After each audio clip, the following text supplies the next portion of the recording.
Lighthouse Scientific Education presents a lecture in the electrochemistry series. The topic, redox, balancing equations. Material in this lecture relies on understanding of the previous lectures, chemical reactions, balancing chemical equations, and redox, oxidation number, and half reactions. That last lecture is the first part of the redox lectures. This lecture is the second part and absolutely requires an understanding of the first lecture. It begins with a brief review of the two main concepts in the first lecture, oxidation numbers and balancing half reactions. These are combined in a process for fully balancing the redox reaction. For example equations are used in a demonstration of that process. Not all students will fully develop the process of solving redox reactions. Redox is short for reduction and oxidation.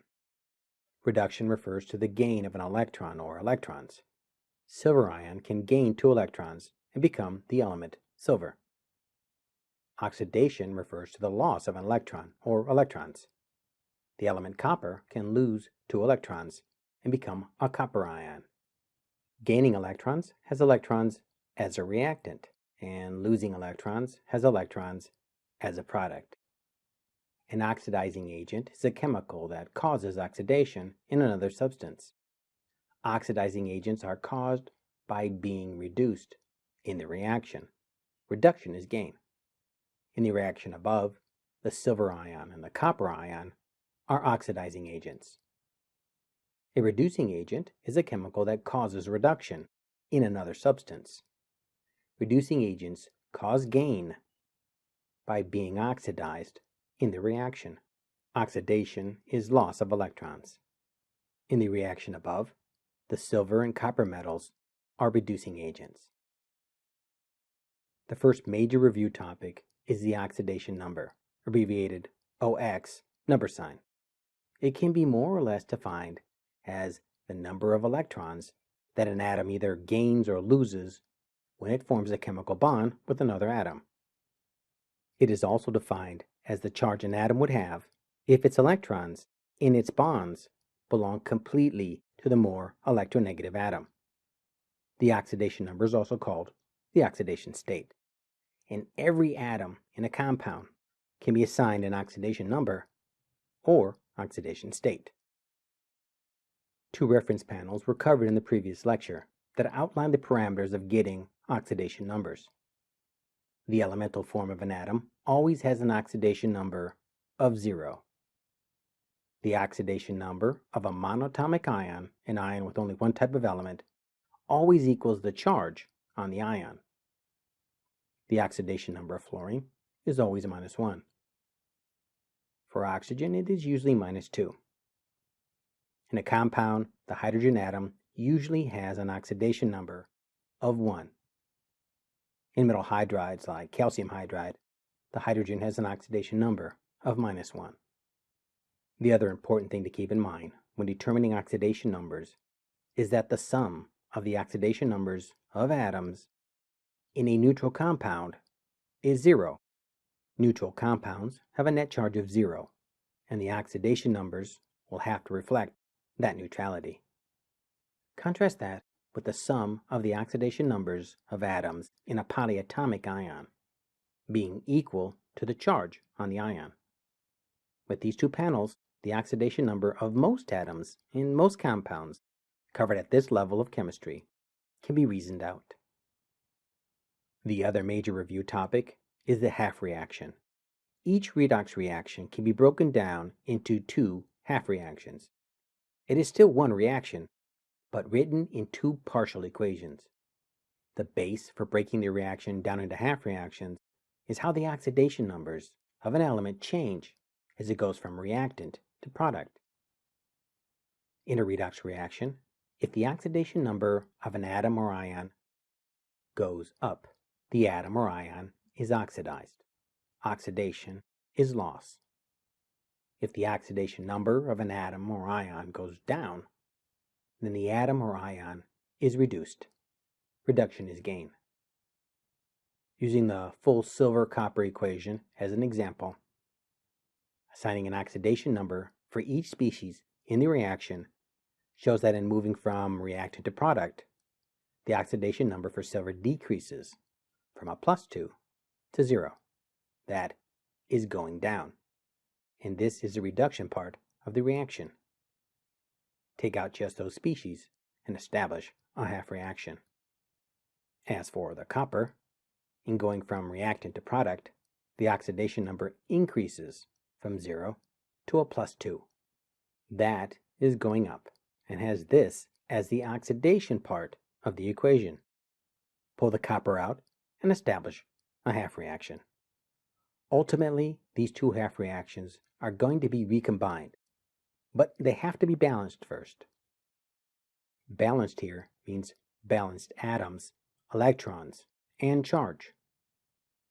To balance a half reaction, begin by balancing the atoms in the half reaction. This is not always as straightforward as it is in a full reaction equation, because sometimes there are atoms that are not on both sides of the half reaction. Usually that is a hydrogen or an oxygen, because the reaction is in an aqueous solution, and a water molecule is providing those atoms. To handle this, it is okay to add H2O, an aqueous hydrogen ion, to balance the oxygens and hydrogens in the half reaction. Next, balance the charge in the half reaction. There should be an ion somewhere in the equation, and that will make the two sides of the equation have different charges. Balance the charges by adding a -1 charged electron, or electrons, to one side of the equation. Add electrons to give the reactant and product side of the half reaction the same net charge. That's it for review. But a working understanding of this material is needed for the rest of the lecture. Many topics in chemistry benefit from a written out, step-by-step procedure. Redox reactions probably stand as the topic in most need of a procedure. Many students only briefly venture into this realm, while others are asked to take it on in more detail. The following steps summarize the elements covered so far in the 2 redox lectures and take them just one step further.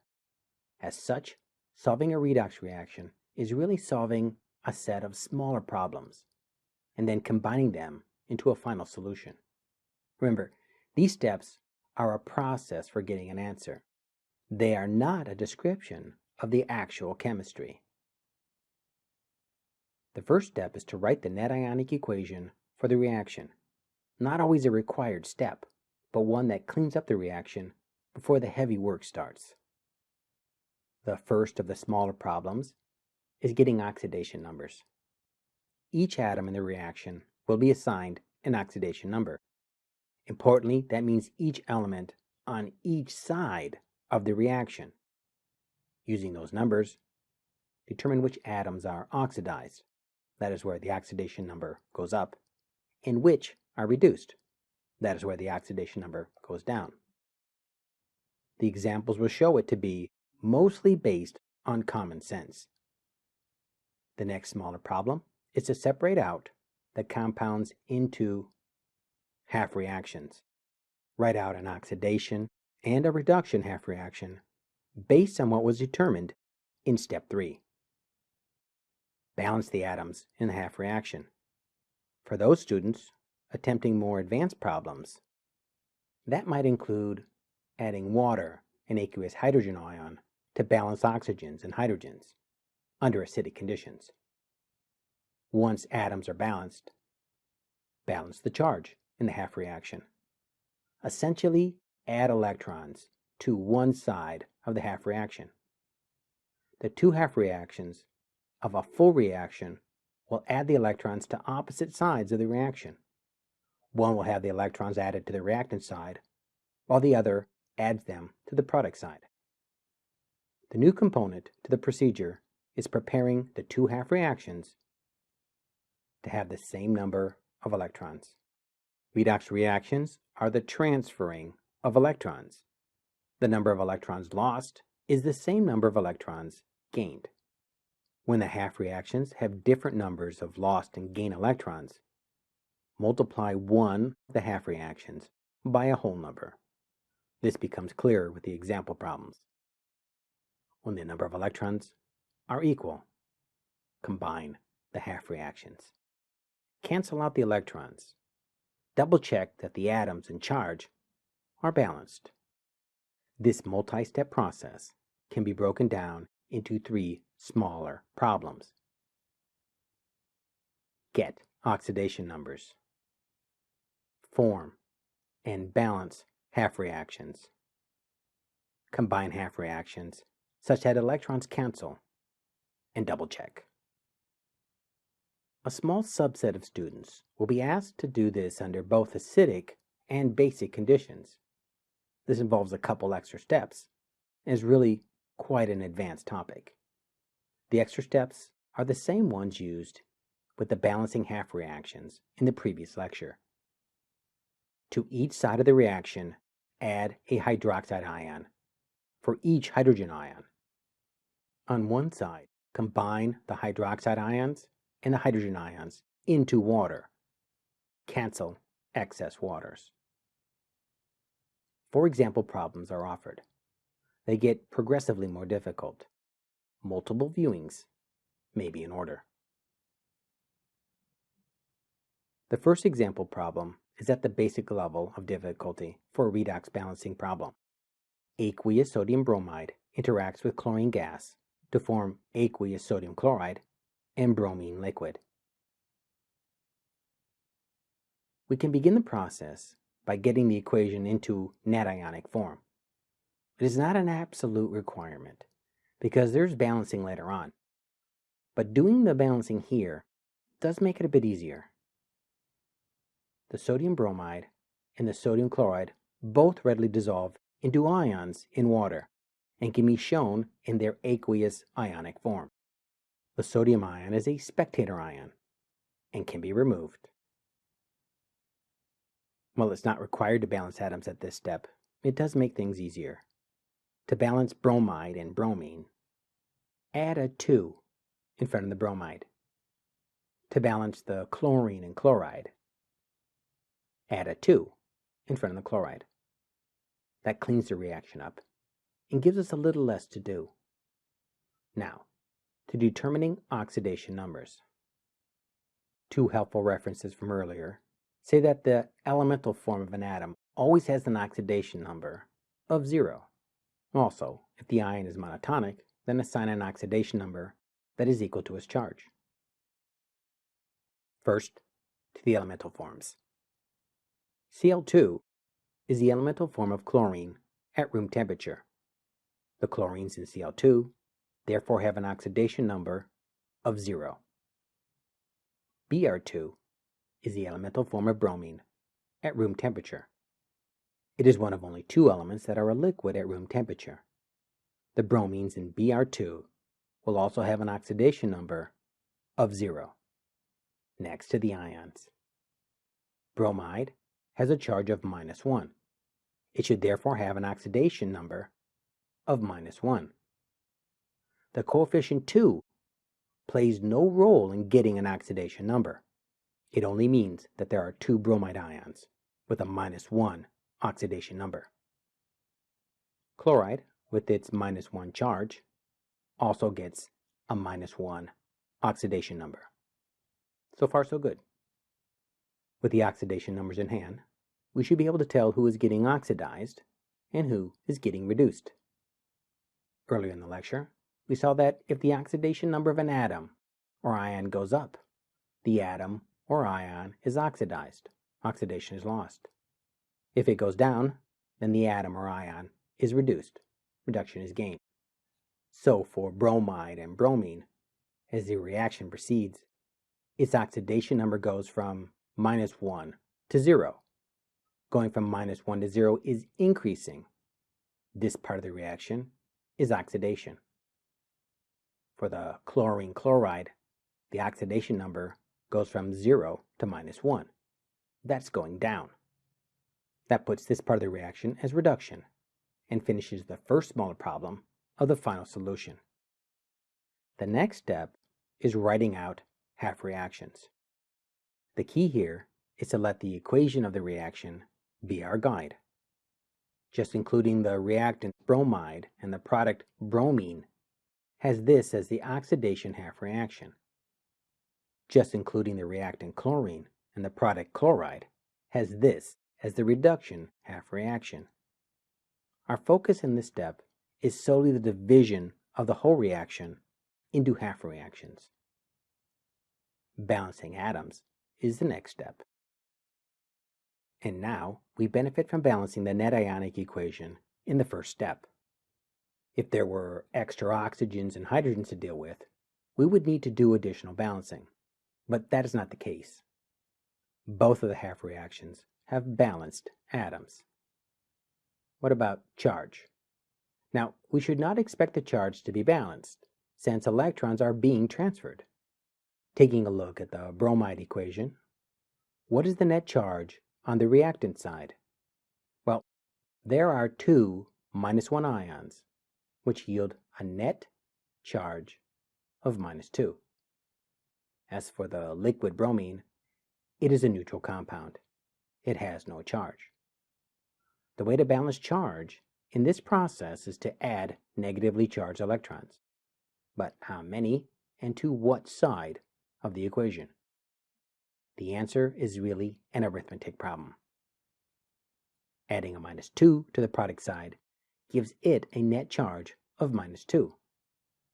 Adding 2 electrons to the product side does the same thing.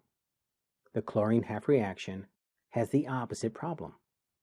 The reactant side has the neutral compound, and the product side has the 2 negatively charged ions. Balancing happens in a similar fashion. -2 is added to the reactant side to give it a net charge of -2. In the half reaction, this is done by adding 2 electrons. Atoms and charge are balanced. The half reactions are balanced. That is, they are balanced within each half reaction. The new element to balancing of redox reactions is balancing half reactions in relation to each other. More specifically, it is balancing the electrons between the two half reactions. To proceed, we need to either verify that the half reactions have the same number of electrons, or we need to perform some math to get them to have the same number of electrons. We expect the two half reactions to have the same electrons on opposite sides of the reaction arrow, since one half reaction is oxidation and the other reduction. Fortunately, these two half reactions have the same number of electrons. They both have 2. That is important because the electrons produced in oxidation are used in reduction. There are no leftovers. Finally, the two half reactions are combined back into a single whole reaction, and mass and charge are checked. First, there is the bromide-bromine half reaction, and then chlorine-chloride half reaction. Reactants are added to reactants, and products to products. Since the number of electrons on the two sides are equal, they cancel out. A properly balanced redox reaction will not contain electrons. This is what the previous step makes sure of. This is what the final reaction should look like. Each side has 2 bromines and 2 chlorines. As for charge, the reactant side is a -2, as is the product side. This is a balanced and checked redox reaction. Follow the individual steps to solve the reaction in smaller, easier to handle problems. Problem 2 has a metal reacting with an acid, aluminum with sulfuric acid, forming aqueous aluminum sulfate and hydrogen gas. This problem specifically addresses the issue of balancing the electrons between two half reactions. We will hold off balancing the atoms for now to show that balancing of atoms can be done later in the process. We will, though, express the equation in its net ionic form, since both the acid and aluminum salt are soluble compounds. Written in net ionic form shows that there is a sulfate ion on both sides of the reaction. It is a spectator ion and should be removed. For the rest of the problem, the net ionic equation will be used. The benefit of this shorter equation is found in the next step, getting oxidation numbers. Since the sulfate is not involved in the reaction, we get to skip assigning oxidation numbers to those atoms. Those oxidation numbers are not going to change in the reaction. Getting oxidation numbers for the participants in the reaction is helped along by one of our reference panels. It reminds us that the elemental form of an atom has an oxidation number of 0, and a monatomic ion has an oxidation number equal to its charge. 2 of the 4 species in this reaction are in the elemental form, aluminum and hydrogen. Those atoms get an oxidation number of 0. The other 2 species are monatomic ions. Aqueous hydrogen ion has a charge of +1. That is what its oxidation number must be. The aluminum ion has a charge of +3. Its oxidation number is therefore +3. Can we gauge which species is undergoing oxidation and which will be reduced? According to another reference panel, if the oxidation number goes up, there's a loss of electrons, and that is oxidation. If it goes down, then there's a gain of electrons, and that is reduction. Aluminum moves from an oxidation number of 0 to one of +3. That is going up, and that suggests oxidation. The oxidation number for hydrogen drops from a +1 to 0. That is consistent with the gain of a negative charge, which is reduction. This provides us with the separation needed to write out 2 half reactions from the net ionic equation. Separate out the oxidation, aluminum reactant, and product. Separate out the reduction, hydrogen reactant, and product. Each half reaction needs to be balanced from an elemental perspective. First, to the aluminum. There is 1 aluminum on the reactant and 1 on the product side, so this half reaction is balanced. And the hydrogen? Well, there are 2 hydrogens on the product side and only 1 on the reactant side, so this is not balanced. That's easily remedied with the addition of a coefficient of 2 in front of the ion. Next is the balancing of charge. With aluminum, the charges are not equal. The elemental aluminum has no charge, while the ion is a +3. If balancing charge is only done through the addition of negatively charged electrons, how many electrons are needed in this half reaction, and where do they go? Mathematically, the charge balances by adding a -3 to the product side. 3 minus 3 is 0. In the equation, that is done by adding 3 electrons to the product side. This half reaction is balanced by atom and charge. What about the hydrogens? There are 2 +1 ions on the reactant side and a neutral compound on the product side, not balanced.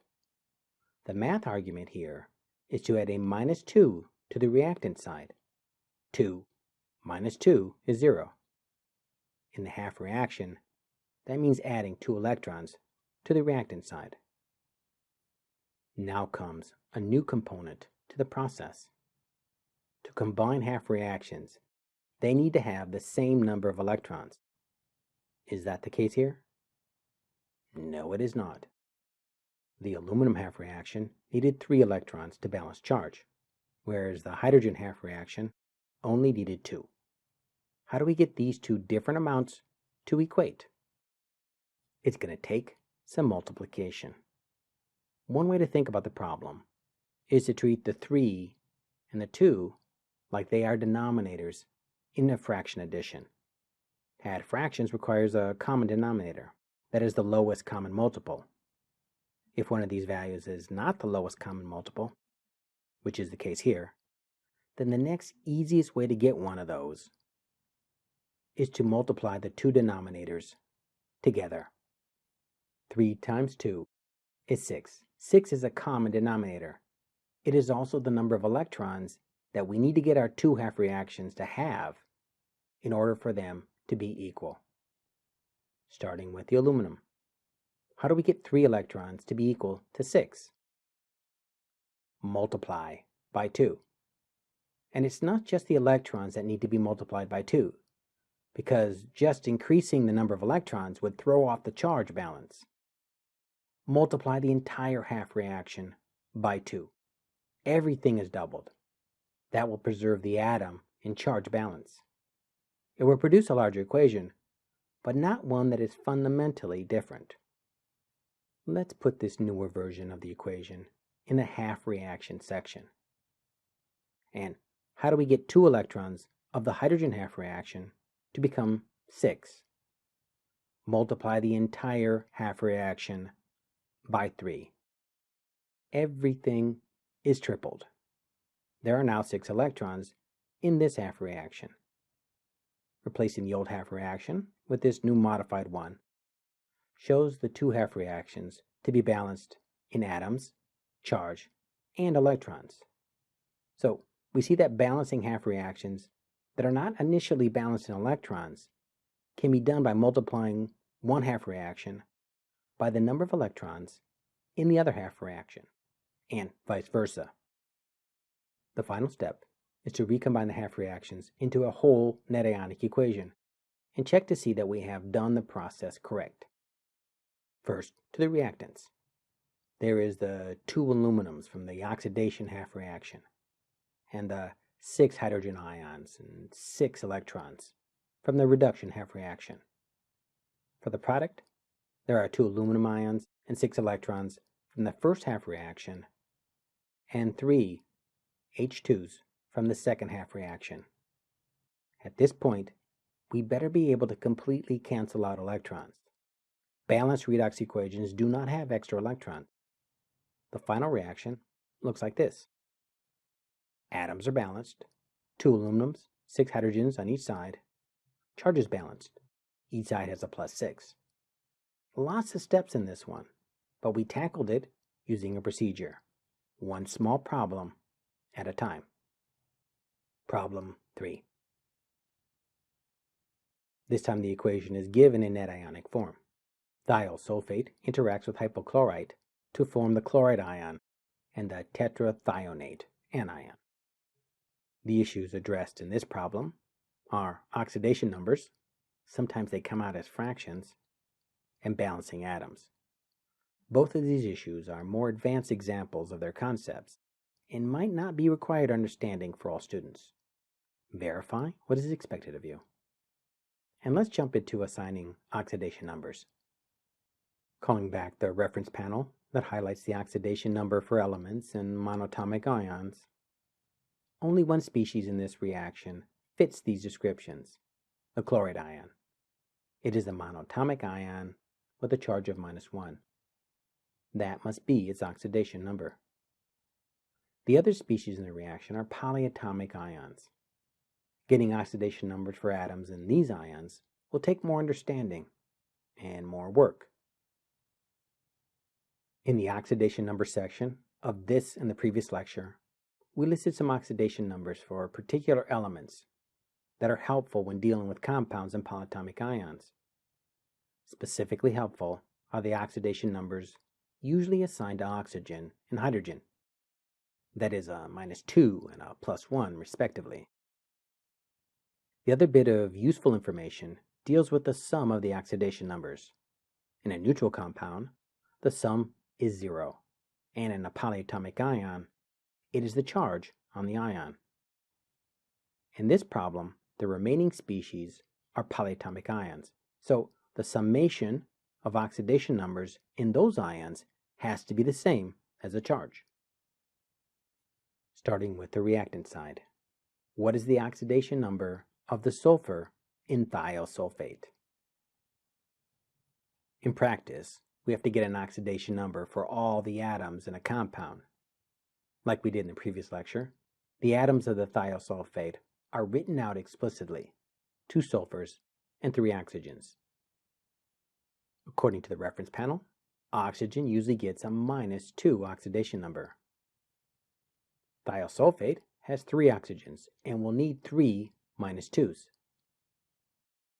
Currently, the sulfurs are unknown. The last piece of information needed to set up the summation equation is the value for the actual summation of oxidation numbers. It should be the charge on the ion. It is -2. This is now an arithmetic problem. The 3 -2s sum to a -6. Some additional algebraic simplification has the equation as the oxidation number of 2 of the sulfurs summing to a +4. That's going to mean the sulfur in thiosulfate has an oxidation number of 2. On to the next ion, and in particular, what is the oxidation number of the chloride? Taking the same approach, explicitly list out the atoms. From the reference panel, a preliminary assessment of oxidation numbers is made. Oxygen has its usual -2, and the chloride is an unknown. These two must sum to the charge on the polyatomic ion hypochlorite. The sum is -1. What value, when added to oxygen's -2, gives a -1? That would be a +1. The chloride has an oxidation number of +1. The last ion to deal with is the tetrathionate. What is the oxidation number of the sulfur in that polyatomic ion? Because this ion has 10 atoms in it, we will do our accounting of oxidation numbers in a more compact manner. We will use multiplication. There are 4 sulfurs and 6 oxygens in the ion. The summation of their oxidation numbers must equal the charge on the ion. That's a -2. The oxygens will be assigned their most common oxidation number of -2. There are 6 of those -2s. The oxidation number of sulfur is unknown. There are 4 of these. The equation can be simplified by doing the multiplication on the oxygen oxidation number. 6 times -2 is -12. Further simplification has the -12 removed by adding a +12 to both sides of the equation. The sulfurs are now by themselves on one side of the equation. A final algebra step has us divide both sides of the equation by 4. That, however, does not generate a whole number. The fraction reduces to 5/2, but it still puts us in new territory. In the earlier discussion on oxidation number, it was mentioned that oxidation numbers are not real things. They are tools to follow the flow of electrons. In some compounds with multiple atoms of the same type, not all of those atoms will have the same oxidation number. The 5/2 is an average of all the oxidation numbers of the 4 sulfurs. The 5/2 will play only a minor role in the rest of the problem, but highlights that to nearly every rule, there is an exception. Let's see if assigning reduction and oxidation half reactions will be more straightforward. The reference panel says to look for atoms that have their oxidation number go up, oxidation, or go down, reduction. The sulfur starts at a +2 and goes to 5/2. 5/2 is 2.5, which is larger than 2. The oxidation number is going up, and this is oxidation. The chloride goes from +1 to -1. That is going down. It is the gain of electrons, and this is the reduction part of the reaction. That was more straightforward. The second smaller problem deals with the half reactions. The sulfurs form the oxidation half reaction, and the chlorides form the reduction half reaction. Reactants are still reactants, products are still products. A half reaction needs to be balanced in atoms and charge. First, atoms. And starting with the sulfur half reaction. Is this reaction balanced? No, it is not. Looking at the subscript values, it can be surmised that the product ion has twice the atoms as the reactant ion. A coefficient of 2 on the reactant side gives 4 sulfurs and 6 oxygens on both sides of the reaction arrow. The reduction half reaction is not going to balance easy. There is not going to be a problem with the chlorides. There is one on each side. Where the difficulty starts is with the oxygen. There's an oxygen on the reactant side, but not one on the product side. This is going to complicate matters. We did come across this issue in the previous lecture. In that lecture, it was instructed that we can add water and hydrogen ion to balance oxygen and hydrogens in half reactions. The product side needs 1 oxygen, which can be accomplished with the addition of 1 water. That takes care of oxygen, but it does so at the cost of introducing hydrogen to the equation. Hydrogens can be balanced by the introduction of hydrogen ion. If there are 2 hydrogens in the 1 water on the product side, then adding 2 hydrogen ions to the reactant side will even out the hydrogens.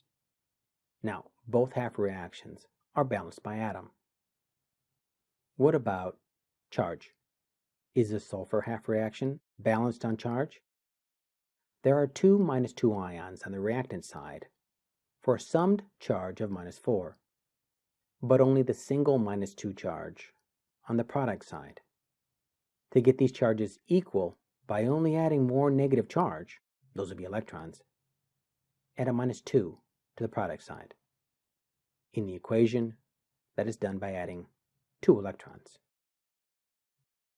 For the chloride half reaction, the hydrogens contribute a +2 charge, and the chloride a -1. That sums to a +1 net charge for reactant. On the product side, only the chloride has a single negative charge. Reactants have a sum +1, and the products are at -1. Adding only negative charge to balance the sides has a -2 being added to the reactant side. +2 -2 -1 equals -1. Perhaps a bit messy with all the charge signs, but the math is easy enough. 2 electrons are added to the reactant side. The half reactions are balanced in atom and charge. Now, to balancing the electrons in the 2 half reactions. Since they both have 2 electrons, nothing more needs to be done. Move on to the final step. Combine half reactions and check for balanced atoms and charge. Starting with reactant in the sulfur half reaction, adding the reactants from the chloride half reaction, then bring in the products of the 2 half reactions in the same manner. Electrons should cancel out, leaving the final balanced redox reaction. There are 4 sulfurs, 7 oxygens, 2 hydrogens, and 1 chloride on each side. Atoms balanced. There is a sum charge on the reactant side of -3 and a sum charge on the product side of -3. This is the correct redox equation. The last example has a bit of everything. It's a very advanced example and should only be attempted by those needing to be quite proficient at balancing redox reactions. The reaction is nitrite ion plus permanganate, reacting to form nitrate ion and manganese ion. This aqueous reaction is already written in net ionic form. Specific issues with balancing this redox reaction include balancing atoms, and looking at how the final balanced redox reaction, which is solved under acidic conditions, can be written for the reaction taking place under basic conditions. Procedure will help address both issues, beginning with oxidation numbers and calling up the reference panel. In this equation, are there any elemental forms of an atom, or is there a monatomic ion? There is one. the monatomic manganese ion. It has a +2 charge and will therefore have an oxidation number of +2. The other species in the reaction are polyatomic ions. Getting oxidation numbers of atoms in these uses summation of oxidation numbers. For neutral compounds, the sum is 0, and for ions, it is the charge. Also available to us are the most common forms of the oxidation number for oxygen and hydrogen. With these tools, we can get oxidation numbers for every atom in the reaction. What about the nitrogen in nitrite? Writing out the ion explicitly in atom form gives 1 nitrogen and 2 oxygens. Oxygen is usually a -2. Include a -2 for each oxygen. The only other atom in the ion is nitrogen, and its oxidation number is unknown. The summation of oxidation numbers for nitrite will be the same as the charge, -1. The expression can be simplified to what value -4 is equal to -1. It is +3.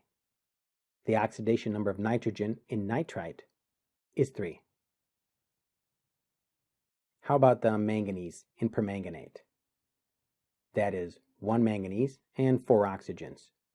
As with the previous ion, the oxygens are given an oxidation number of -2. The lone remaining atom is an unknown. The summation of all the oxidation numbers in permanganate is the charge on the ion, -1.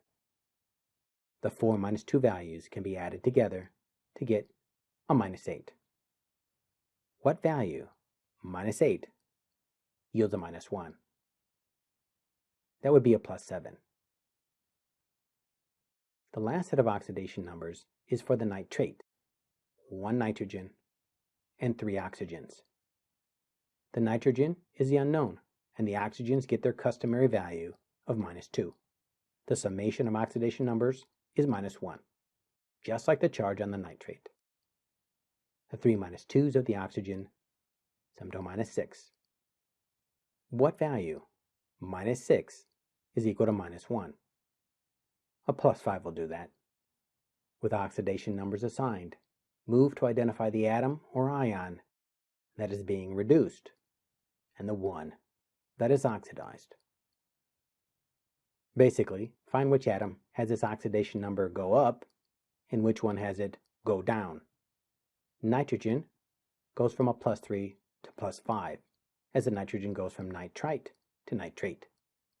The oxidation number goes up. Nitrogen loses electrons and is oxidized.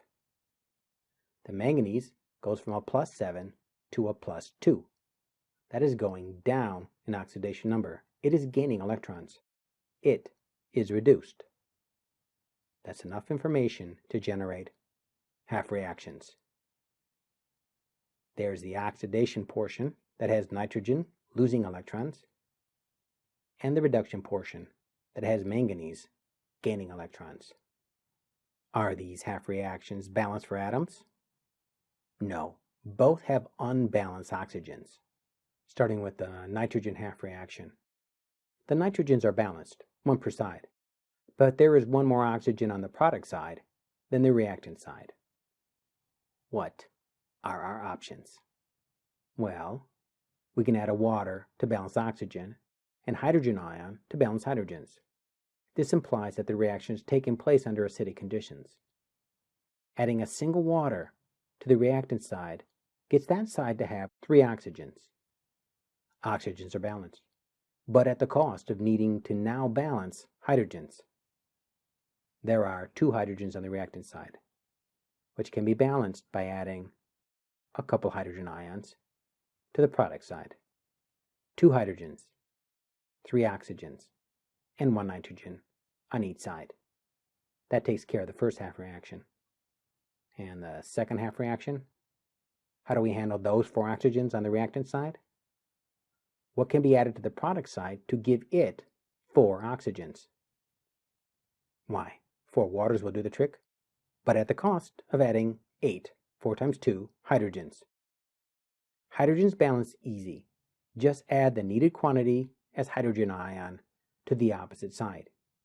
Each side now has 8 hydrogens, 4 oxygens, and 1 manganese. Atoms are balanced, but not charged. Returning to the nitrogen reaction, and when reviewing its charge, it can be seen that the reactant side has a net charge of -1, but the product side has a net charge of +1.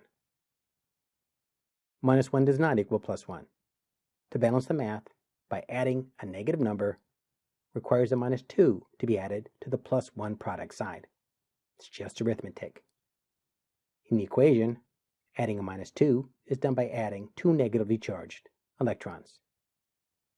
A look at the manganese half reaction shows the reactant side to have a net charge of +7, 8 minus 1, compared to the product side of +2. 7 does not equal 2. Adding a -5 does get it to equal 2. 8 minus 1 minus 5 is 2. And adding 5 electrons to the reactant side balances the net charge at 2. Balancing electrons in the half reaction is next. Do the two half reactions have the same number of electrons? They do not. The number of electrons must be equal before the half reactions are combined into a single equation. To make that happen, we need to find the lowest common multiple. Neither 2 or 5 are the lowest common multiple, so the next easiest step is to multiply them together. 10 is the lowest common multiple for 5 and 2. To get the 2 electrons on the nitrogen half reaction to be 10 electrons, multiply the entire reaction by 5. To get the 5 electrons on the manganese half reaction to be 10 electrons, multiply the entire equation by 2. Multiplying the entire nitrogen half reaction by 5 looks like this. Let's replace the older equation with the one that has 10 electrons. Multiplying the entire manganese half reaction by 2 looks like this. Inserting this 10 electron equation into the reduction half reaction has the atoms, charges, and electrons balanced for both half reactions. It's time to combine them into a final equation. The reactants on the nitrogen half reaction plus the reactants on the manganese half reaction react to form the products of those half reactions. It is a rather long and involved equation. It took us solving many smaller problems to build up to it. There still is a bit of housekeeping to do on the equation that will reduce the number of terms. First, the 10 electrons can be canceled out.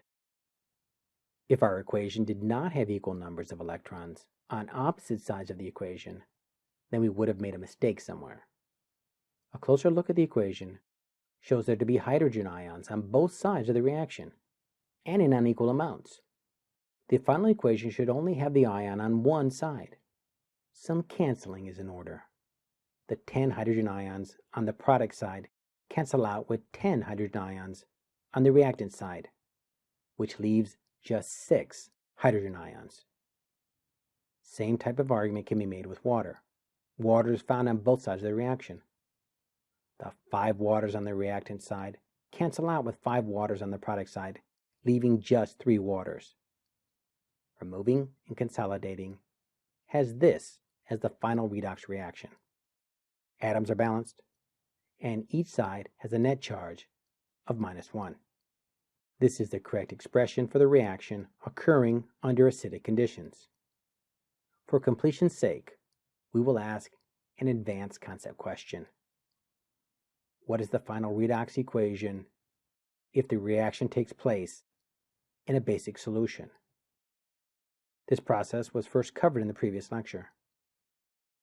There it was said to begin with the equation solved under acidic conditions, and for each hydrogen ion in the reaction, add a hydroxide ion to both sides of the reaction equation. There are 6 hydrogen ions, so to each side of the reaction, add 6 OH -1. That is where the basic comes in.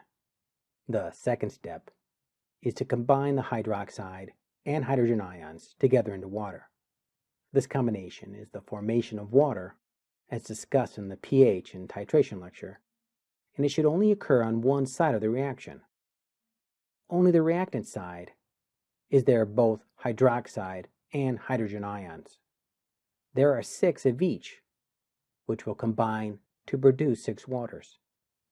The hydrogen ion has been removed from the reaction. The last bit of housekeeping is to clean up the waters. Cancel out excess waters. As written, water is found on both sides of the reaction. The 3 waters on the product side will cancel out with 3 waters on the reactant side, leaving 3 waters. The final equation looks similar to the one under acidic conditions, except the basic hydroxide ion has replaced the acidic hydrogen ion, and it is found on the opposite side of the reaction. There's also a change in the number of waters. And that completes the material of the lecture. As a recap, solving redox equations is done with a procedure. Begin by writing out the net ionic equation for the reaction. Assign oxidation numbers to the atoms in the reaction. Determine which atoms are oxidized. Oxidation numbers go up. And which are reduced. Oxidation numbers go down. Write out an oxidation and reduction half reaction. Balance atoms in the half reactions. Use water and hydrogen ion when necessary. Charge also needs to be balanced in the half reaction. This is done by adding electrons to one side of the half reaction. Get the half reactions to have the same number of electrons. Entire half reactions can be multiplied by a whole number to get this to happen. Finally, combine half reactions into a whole equation. Cancel electrons and check that atoms and charge are balanced. And that completes the most challenging lecture in this suite of tutorials. Use the procedure as a guide. Larger problems can be solved by breaking them down into multiple, easier, smaller problems.